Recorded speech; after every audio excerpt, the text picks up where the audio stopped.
Hello বন্ধুরা, চলে এলাম একটা নতুন ভিডিও নিয়ে। তো আজকের ভিডিওটা হচ্ছে আমি ভাবছি যে মাছ, মাংস, ডিম, এই ছাগল মাংস সবই তো খাওয়া হচ্ছে। তো আজকে ভাবলাম একটু বাজার থেকে শামুক নিয়ে আসবে। তো তো বাজার থেকে দেখো, আমাদের এখানে বাজারে 20 টাকা শ শামুক। তোমাদের ওইখানে কত টাকা শ কমেন্টে অবশ্যই কিন্তু জানাবে। তোমাদের মানে ভিডিওটা যারা যারা যেখান থেকে দেখছো অবশ্যই কিন্তু জানাবে। আমি এটা 250 আনা করেছিলাম 50 টাকা দিয়ে।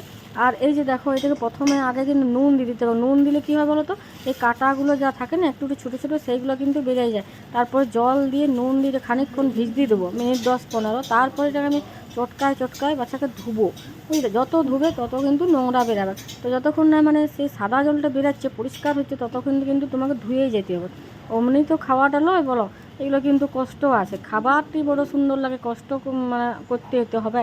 তো যাই হোক, শামুক মাংস ভালোই লাগে আমারও। তো এইটা কিন্তু ঝিঙা আলু দিয়ে চচ্চড়ি হয়, সরিষা বাটা দিয়ে, কিংবা বেগুন দিয়েও হয়, আর বেগুন আলু দিয়ে। আবার কেউ কেউ পেঁয়াজ আলু দিয়ে চচ্চড়ি করে। তো আমি এখনও ভাবিনি কি মানে কী দিয়ে রান্নাটা করব। তা তোমাদেরকে আগে ধোয়াটা দেখাচ্ছি। দেখো, আমি এটা জল দিয়ে দিলাম, তারপরে এটা চটকায় চটকায় কতবার ধুবো, মানে 5-6 বার ধুলে যদি ঠিক হয়। এই যে দেখো, শামুকের কিন্তু মানে সাইজগুলো বেশ সুন্দর, পরিষ্কার পরিষ্কার, সুন্দর সুন্দর বড় বড়। তো ভিডিওটা তোমাদের কেমন লাগলো অবশ্যই কিন্তু কমেন্টে জানাবে। শামুক মাংস খেতে কার কার ভালো লাগে তোমরা কিন্তু জানাবে। দেখো, ধুচ্ছি এইভাবে 5-6 বার ধুবো। তো দেখা হচ্ছে নেক্সট ভিডিওতে। ততক্ষণ তোমরা ভালো থেকো, সুস্থ থাকো। Tata, by.